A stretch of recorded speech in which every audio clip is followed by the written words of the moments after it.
Следващото предаване съдържа ярки образи, които могат да въздействат на зрители с фоточувствителна епилепсия.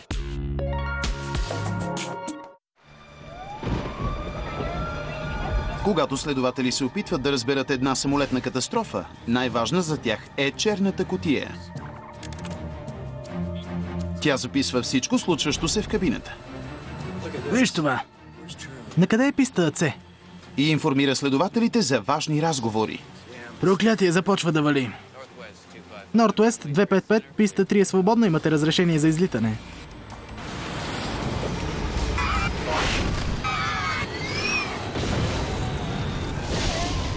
Но при катастрофата на полет 255 на Northwest Airlines Никога не бях виждал инцидент от такъв мащаб.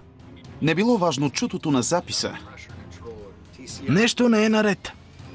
а това, което не чули, Проверено? то довело до удивително заключение.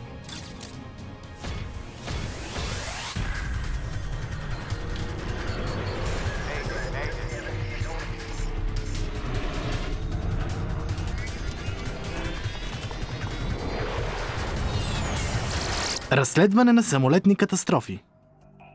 Това е истинска история. Тя е основана на официални доклади и спомените на очевидци. Хаос в кабината. Детройт, Мичиган. 16 август 1987. Часът е 20 и в града е знойна жега. На 25 км от центъра летище Детройт е едно от най-заетите в Съединените щати.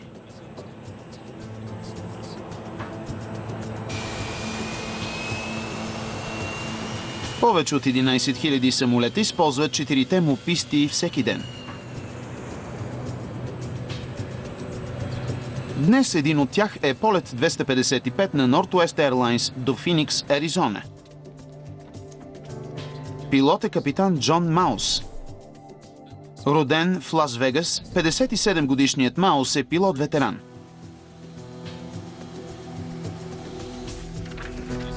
Неговият помощник-пилот е 35-годишният Дейвид Дотс от Галина, Илинойс.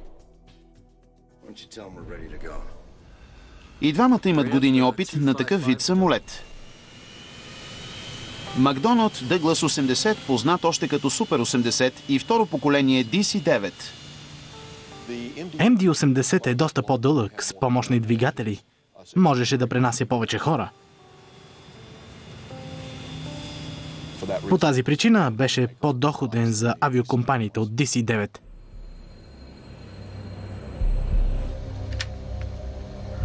Виж това.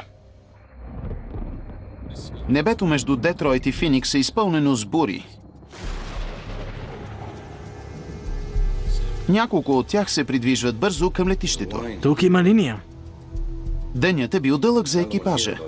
И още една широка, около 25 мили. Ако тръгнем бързичко, тук няма да закъснеем.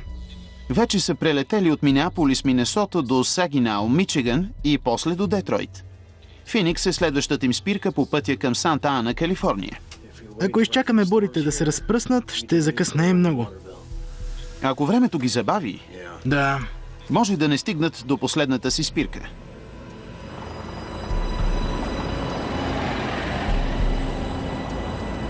Да се махаме от тук преди да завали. 149-те пътници на борда също бързат да излетят.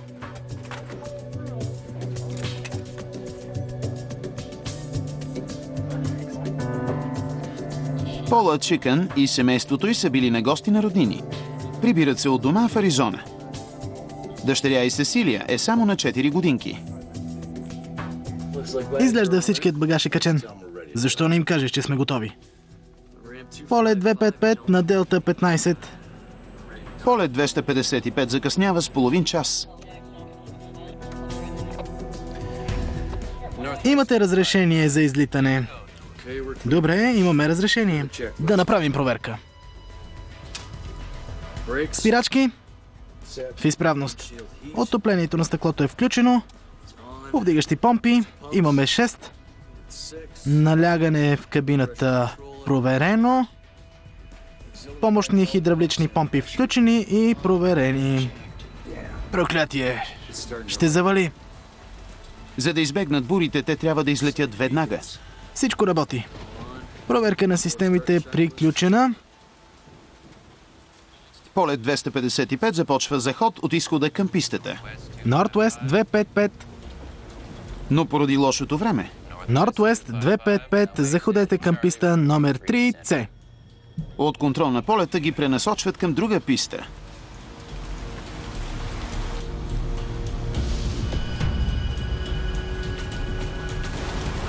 Добре, полет 255 се насочва към писта номер 3. Насочваме се към писта номер 3. Добре. Дами и господа, в момента захождаме за излитане. След няколко минути ще бъдем във въздуха. Стюардеси, моля, останете по местата си. Благодаря. Тук е по-тъмно, отколкото в ада. Къде е писта С?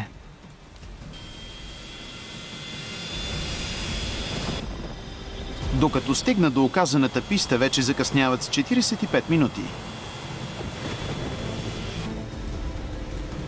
Northwest 255 на писта номер 3C имате разрешение за излитане.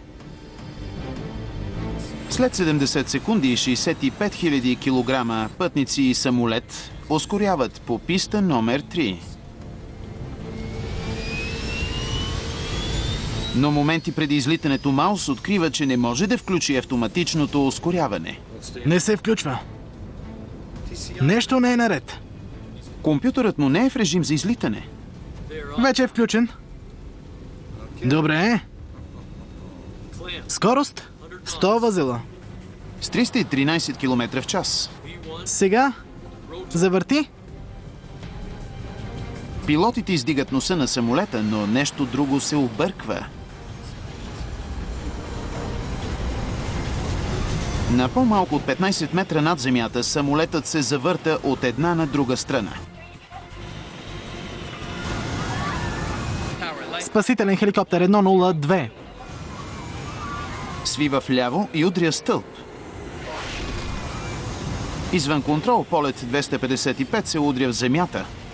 Плъзва се по магистралата и се раздробява, когато се удря в моста.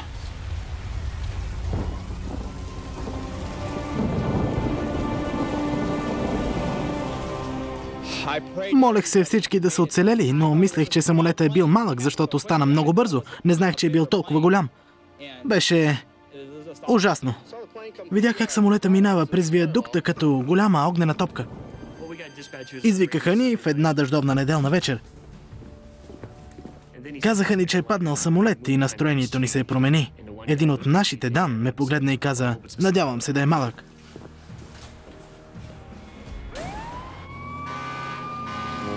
Когато стигнахме до там и видяхме кабината и надписа West върху частта на корпуса, се спогледахме и казахме: "Изглежда е голям." Останала е следа от овъглени трупове и останки, по-дълго от километър. Само минути след удара, парамедикът Тим Шрьодер е на мястото и търси оцелели. Никога не бях виждал инцидент от такъв мащаб. Бяхме поразени от това, което виждахме. Колко е мащабно. Беше съкрушително. Ужасяващо. В малкото останало от полет 255 едва ли ще намерят някой жив. С Дан навлязохме сред останките. Бяха минали може би няколко минути. И тогава Дан чу шум. Няколко пъти ме попита дали чувам нещо. Аз му отвърнах не, но накрая го чух. Беше по-скоро тих плач. Когато се обърнах надясно, видях една ръка под седалката. 1, 2, 3, вдигаме!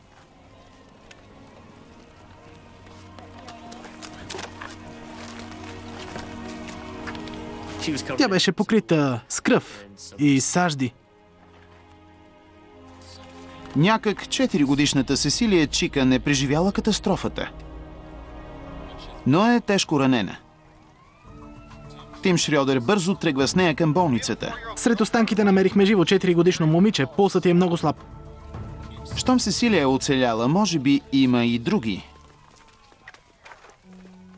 Спасителите с часове претърсват останките за други оцелели. Но усилията им ще бъдат напразни. Покрихме всяко тяло и всяка телесна част с жълто одеяло. Около нас имаше море от жълти одеяла.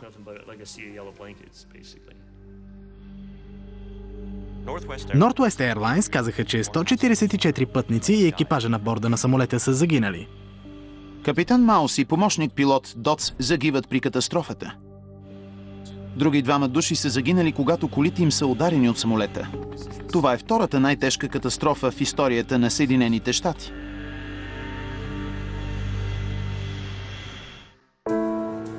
Единственият оцелял от полет 255 Сесилия Чикън се възстановява в болницата от тежки травми на главата.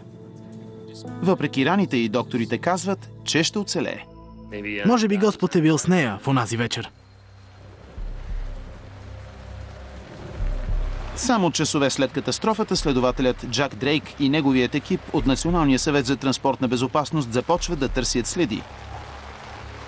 Дрейк е бивш флотски пилот и имащ зад гърба си стотици разследвания на катастрофи. Знаеш кога си на мястото на катастрофа, защото усещаш миризмата на изгоряла пластмаса и керосин, понякога комбинирана с отличителния мирис на пожарникарската пяна. Щом го подушиш, знаеш, че си пристигнал.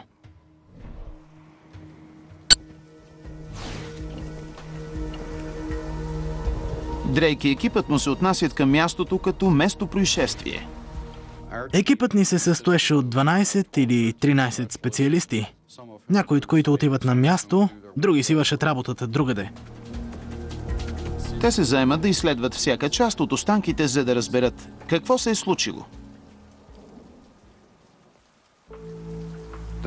Някои са отговорни за проверяването на определени части от останките и извършването на качествен анализ на тези части.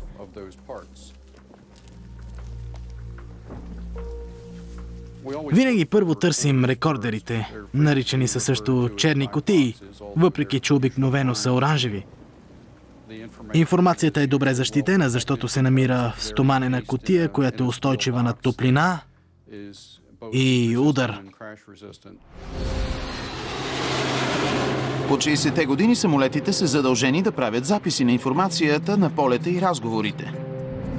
Черната кутия за пръв път се появява в Австралия след катастрофа на Фокър F-27. Уредите трябва да издържат на удар, равен на 3400 G и температура от 1100 градуса по Целзий.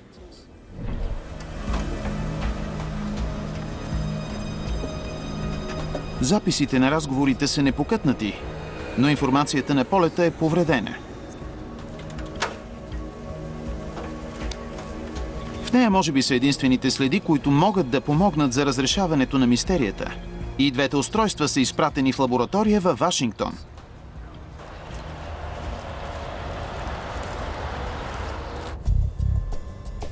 Джон Кларк е инженер по полети в екипа на Дрейк. Първата му задача е да състави карта на отломките, оставени от полет 255. Когато за пръв път огледах отломките, мозъкът ми веднага започна да навръзва къде и как се е ударил самолета. Не къде са отишли отломките, а първите няколко сантиметра на удара. Кларк проверява за други следи от удара и интервюира очевидците, за да разбере къде и как е паднал самолета. Това ми дава представа за последните моменти, преди самолета да се удари в земята. Кларк започва да разбира финалните моменти на полет 255. Според очевидците, когато излетял, самолета не успял да издигне носа си.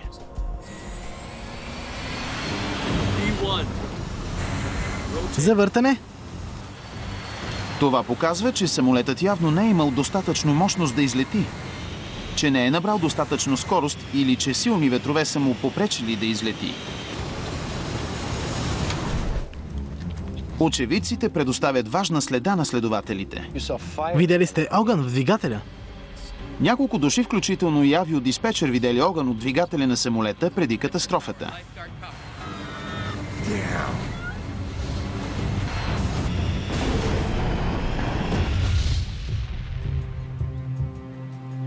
Двигателите стават първата цел на разследването. Проверихме за следи от вътрешна повреда.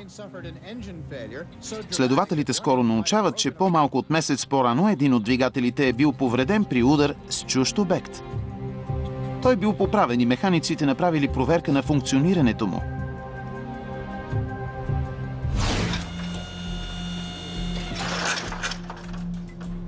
Екипът проверява останките от двигателя за следи от пожар или изключване по време на излитането.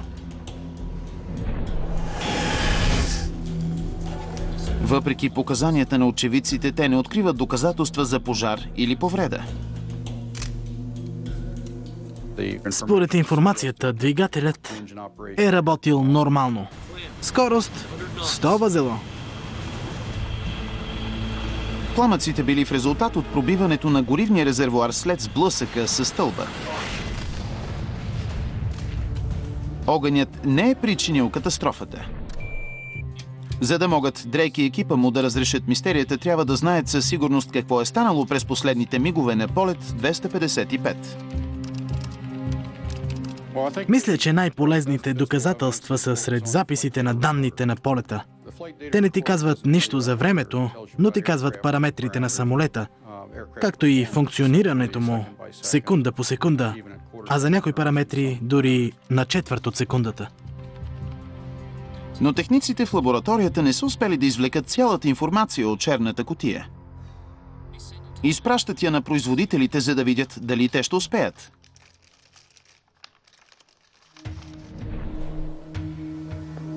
Докато чака новини за черната кутия, Джак Дрейк проверява какво е било времето в нощта на катастрофата. В района е имало купеста облачност и дори гръмотевични бури. Влиянието им над инцидента изисква подробен анализ.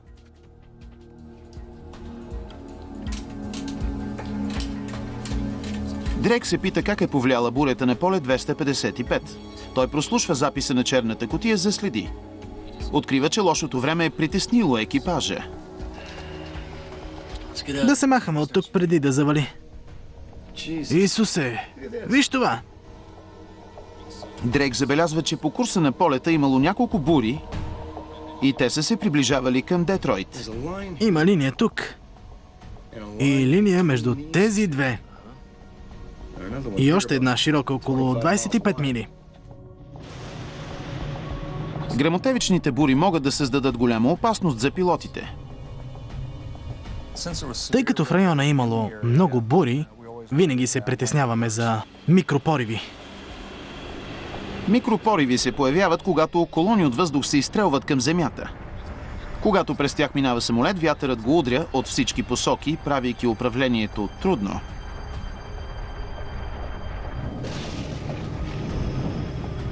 При микропориви се появяват много променливи ветрове, опитващи се да избутат самолета към земята.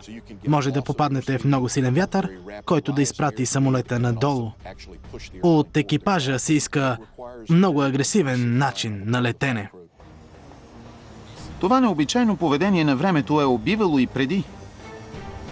През 85-та микропорив сваля самолет на Delta Airlines в Далас, убивайки 137 души.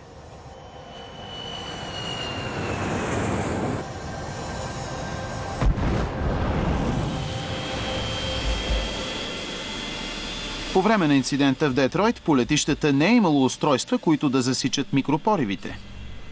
Вместо това пилотите разчитали на доклади от други екипажи.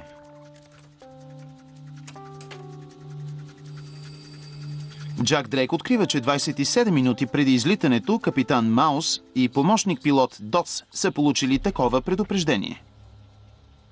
722, току-що преминахме край микропорив. Прахът там долу експлодира. Следователите смятат, че е възможно микропорив да е тласнал полет 255 към земята по време на излитането. Точно след излитане, когато се е случил инцидента, ако са нацелили много силен микропорив, това е една от възможните причини. Сателитни снимки, направени по време на катастрофата и данните за времето от сензорите на летището показват, че по време на инцидента край летището е имало бури, но няма следи от микропориви. Вятър и дъжд, но не и микропорив. По време на катастрофата сензорите на летището записали опасен порив на вятъра на пистата. Достатъчно силен, за да задейства алармите на кулата. След допълнително разследване, Дрейк открива, че полет 255 още е бил на изхода по това време. Така че ветровете не са били причина за падане на самолета. Маяците? Но са оказали голямо влияние над летателния план на капитан Маус. Предварителната информация за екипа била, че ще излетят от писта 21 ляво. Но при внезапната промяна на посоката на вятъра, контролната кула изпратила полет 255 на писта 3C. Най-късата от трите свободни в момента писти. Полет 255, заходете към писта 3C.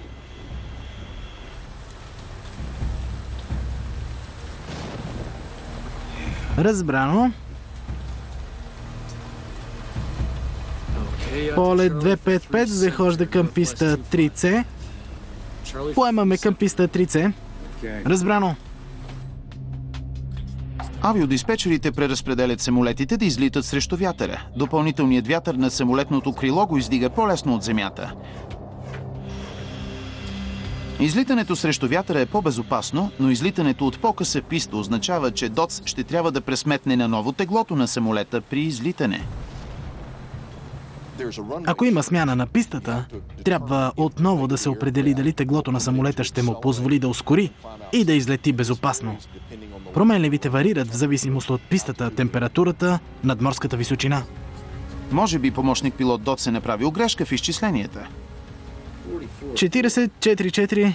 Как може да сме толкова леки за пълен самолет? Ако е така, това би обяснило защо самолетът не е успял да се издигне. Писта 3C просто не била достатъчно дълга.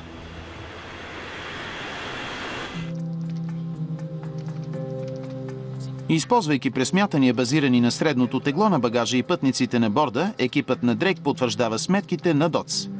Самолетът тежал 64 253 кг. Много под позволения лимит за писта 3C. Можел да се издигне над земята. Разследването на Дрейк достига нова задънена улица. Той и екипът му нямат много други възможности.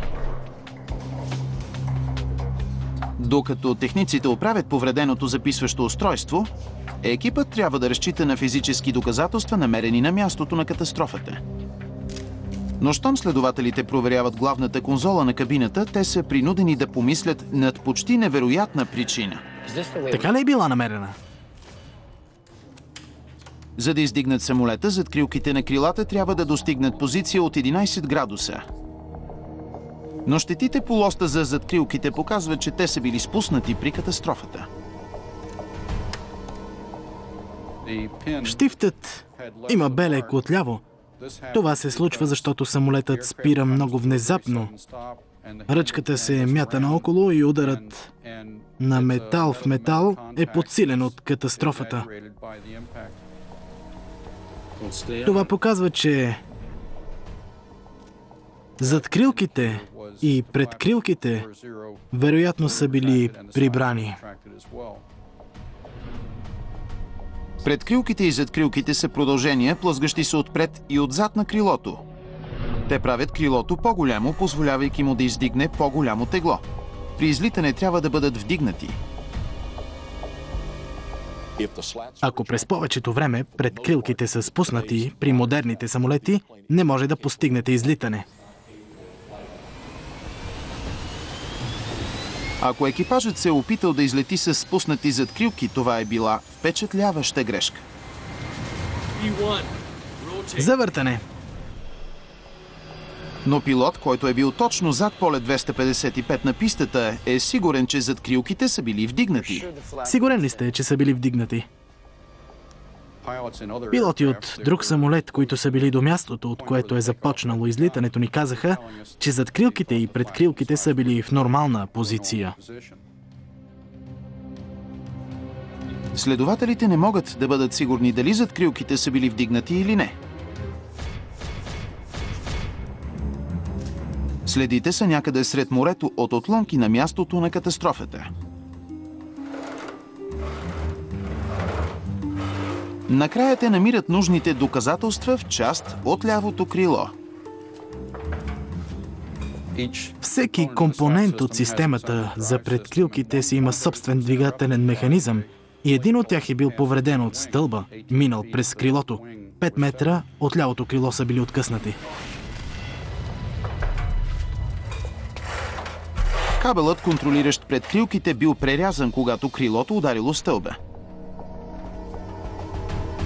Базирайки се на мястото на срязване, следователите могат да кажат дали предкрилките са били вдигнати или изпуснати.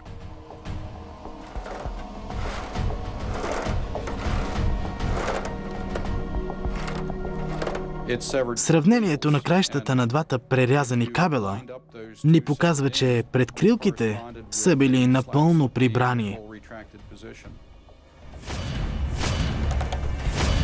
Изглежда, екипажът изобщо не е вдигнал предкрилките. Само повреденото записващо устройство може да го потвърди.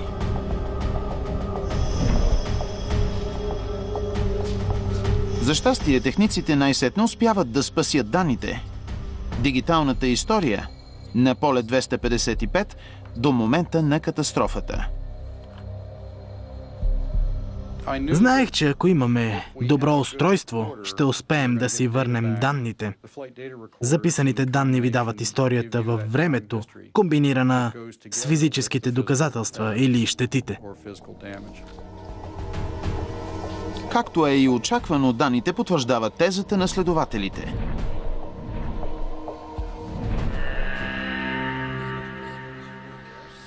Данните ни показаха, че задкрилките и предкрилките не са били вдигнати.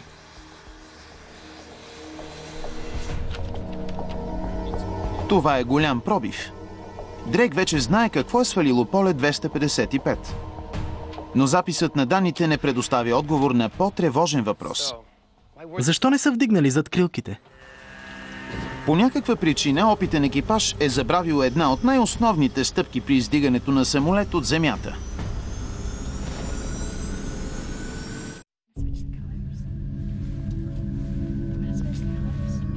Два месеца след катастрофата, единствената оцеляла от полет 255, Сесилия Чикън, е изписана от болницата. Не можем да сме сигурни, защо малкото момиче е оцеляло. Но тя е много малко дете, намиращо се в голяма седалка. Вероятно е да е била по-добре защитена, отколкото възрастните около нея. Имала е голям късмет. Джак Дрейк трябва да разбере кое е предизвикало смъртта на семейството й и другите жертви. Той намира важна следа сред записите на разговорите в кабината. Тя показва, че смяната на пистата в последната минута е предизвикала объркване в кокпита. Щом самолетът започнал за ход, тук е по-тъмно, отколкото в ада. Northwest 255, заходете към писта 3C. Възможно е други действия да са причинили разсейване. Писта 3C ли, каза той? 3C, да. Затова си мислех, че трябва да тръгнем натам. Аз мислих за онази посока. Направили са грешен завой, което може да ги объркало, защото е трябвало да поемат по друг път. Накъде е писта С? Накрая на тази рампа. Мислих, че С е натам. Не е там. Тук е. Така мисля. Екипажът се изгубил по пътя към писта 3C. Кула, тук Northwest 255. Мисля, че стигнахме пистата. Захождаме по писта 3C. Northwest 255, разбрано, завийте наляво.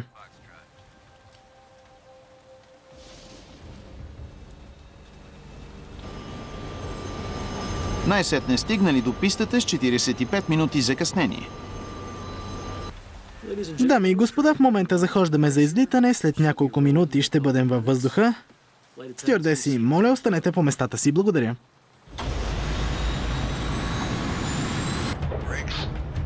Но Джак Дрейк открива, че нещо липсва в записа. Изглежда, екипажът е пропуснал много важна стъпка. Готови сме за писта 3C, нали? Преди да се изгуби, екипажът на полет 255 извършил няколко проверки. Но може би поради объркването от промяната са пропуснали една от най-важните проверки. Вероятно са пропуснали една от стъпките при излитане. Всяка от тях е много важна при проверките. Записът на данните показва, че не са направили такава. Има стотици малки стъпки, които екипажът извършва, за да издигне пътническия самолет над земята. Повечето от тях са включени в списъци. Списъците ти помагат да извършиш правилно важните стъпки при излитане. Транспордер, вместо да го правят по памет, когато има шанс да пропуснат нещо важно, екипажите използват много подробни процедури, следвайки списъци с задачи. Контрол на налягането в кабината, за да проверят дали всеки превключвател е в правилна позиция преди излитане. Първото нещо в списъка са задкрилките. Едно от нещата, намиращи се в списъка, е проверка на задкрилките и предкрилките преди полет. Но понеже не са изпълнили списъка, екипът така и не вдигнал задкрилките. Мислех, че е натам. Не, тук е. Сигурен ли си? Така мисля. Не са извършили проверката, когато е трябвало. И докато са се натрупвали други задачи, които са потенциално разсейване, те се отдалечили все повече от момента, в който обикновено извършват проверката. Вероятно са мислили, че са я свършили. Пилотите получили индикация, че самолетът не е готов.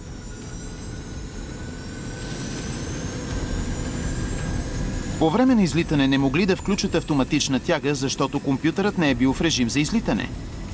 Още една стъпка включена в проверката. Не се включва.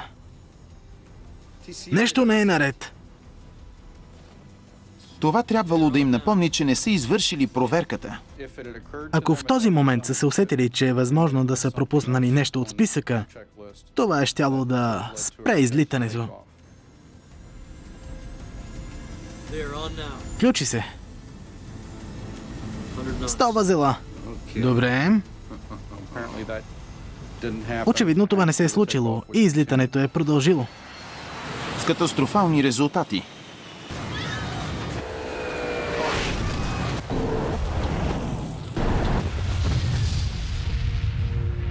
Трябвало да се включи аларма, когато екипът опитал да излети с спуснати задкрилки. Но по някаква причина следователите не могат да я чуят на записа. Щом се включи, тя съобщава на екипажа, че самолетът не е готов за излитане. Може би се е включила, но не можем да я чуем. Екипът е решен да проучи защо предупредителният сигнал не се е включил. Техниците анализират устройството за още следи. И намират нещо необичайно. Откриха известявания на записа, които не са точни. Губим скорост. Този сигнал предупреждава екипажа, че самолета губи скорост. Но той би трябвало да идва от две колони в кабината. Губим скорост. Техниците откриват, че идва само от една. Губим скорост. Докато самолетът излитал, е имало предупреждение за губене на скорост. Обичайно звучи като ехо, защото предупреждава два пъти. Целта на това е да привлече внимание, но този път не е било така. Имало е само един сигнал. Отидох до MD-80 на летището в Детройт. Капитанът бе така добър да ни демонстрира разликата в звуците. Добре, да започнем с предупреждението за конфигурация. Компютърната проверка на конфигурацията би трябвало да им привлече вниманието към задкрилките. Задкрилки, предкрилки, задкрилки. Може ли да чуем алармата за загуба на скорост? Губим скорост. Ост. Той включи сигнала с един бутон и ние чухме "Губим скорост, Ост".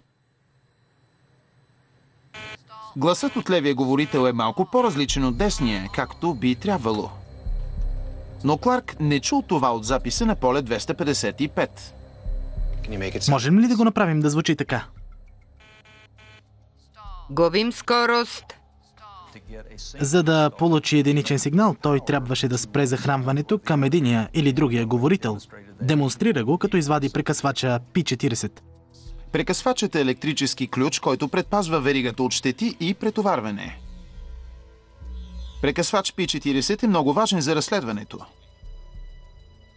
Той отговаря както за предупреждението за задкрилките, така и за това за загуба на скорост. Порази ме това, което той каза. Чул, че някои хора го правили. Той, разбира се, не го правил, но щял да ни покаже как. Протегна се зад себе си, под седалката и издърпа прекъсвача P40, без даже да гледа. Когато пусна отново сигнала, той звучеше само от единия говорител. Губим скорост. Единствено като извади същия прекъсвач, отговарящ за сигнала за задкрилките. Това означава, че прекъсвачът е бил изваден, когато поле 255 е излитал.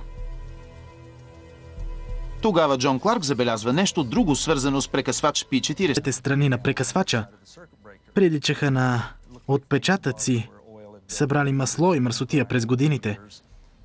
Това ми подсказа, че много пилоти рутинно са го изваждали.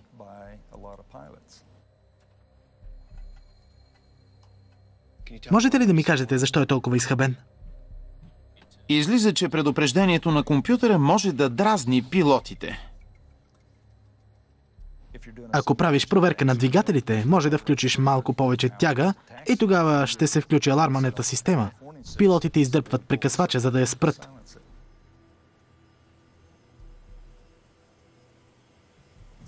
Предупредителният сигнал е досаден, но целта му е да привлече внимание. Ако се включва постоянно обаче, става дразнещ и изглежда пилотите често са заглушавали тези досадни сигнали.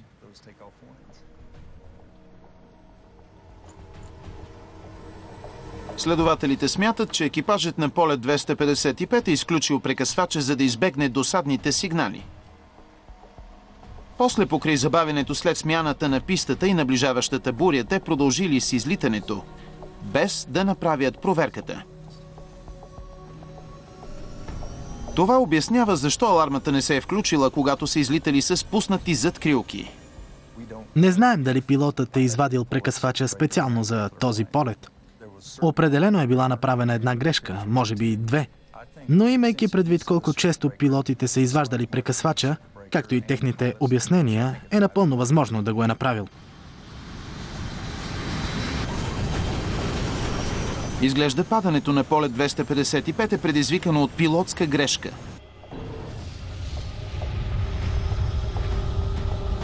Сега следователите могат да навържат случилото се през онази нощ в Детройт. Но ще бъде нужен още един шокиращ инцидент преди авиолиниите да си вземат поука.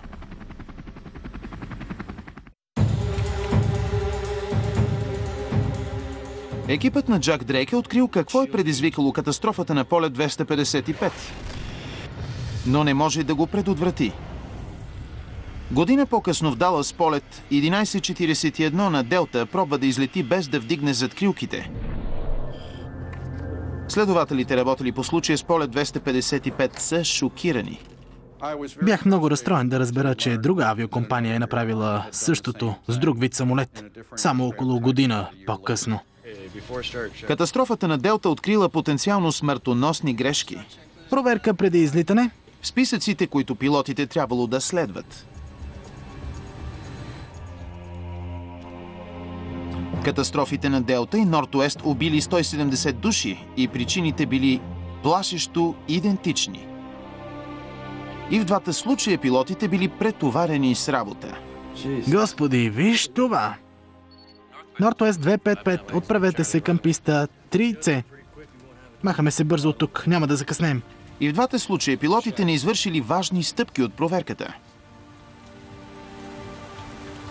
Много необичайно е, че екипажът не е извършил проверката. Правили се я стотици пъти. Отоплението на стъклото е включено. Повдигащи помпи имаме 6.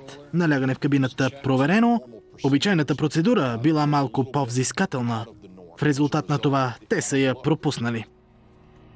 За да избегнат още един подобен случай, авиационните власти се обърнали към агенция, която знае колко важни са процедурите.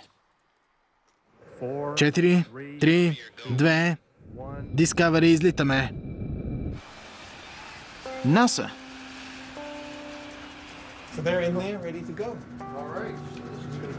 Джак Дрейк и екипът му поискали от НАСА да създадат списъци, които да намалят възможността нещо да бъде пропуснато. Асаф Дегани бил учен, работещ за НАСА. След инцидента той се заел да подобри процедурите преди излитане.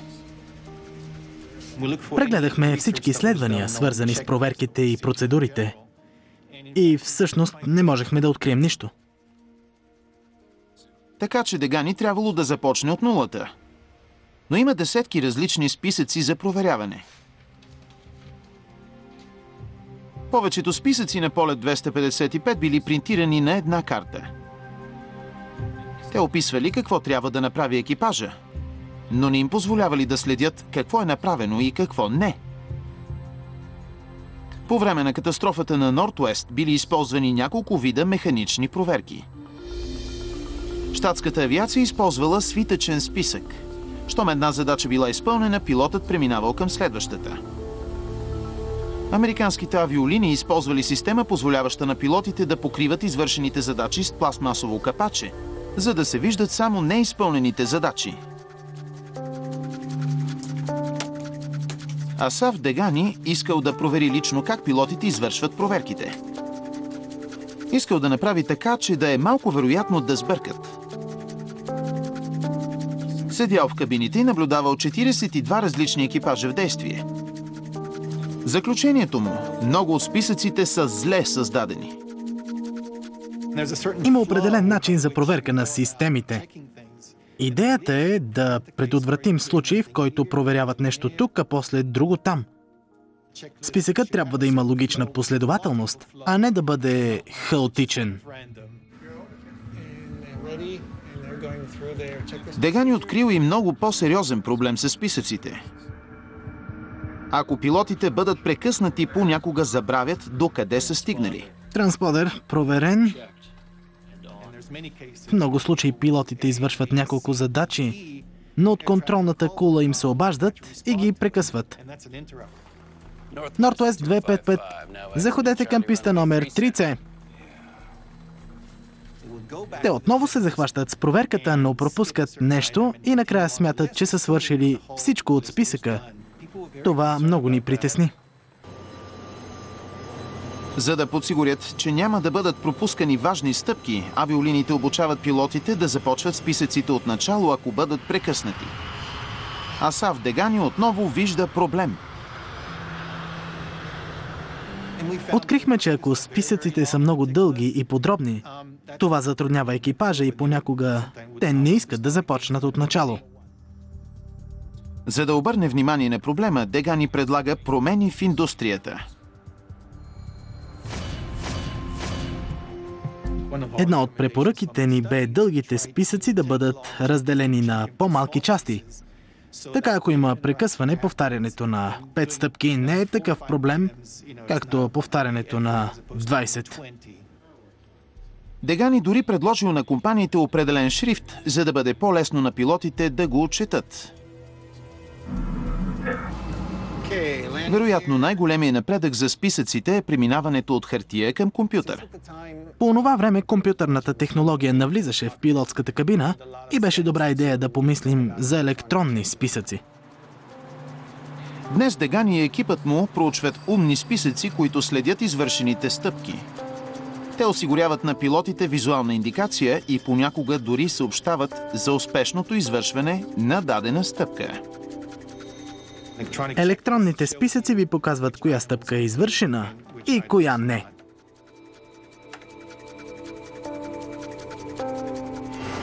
Компютъризираните списъци бавно навлизат в кабината на пътническите самолети.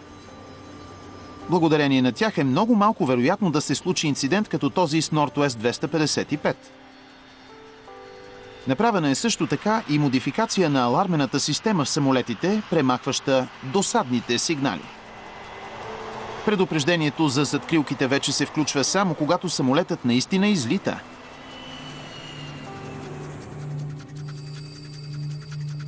Джак Дрейк е работил по стотици инциденти за 26-годишната си кариера.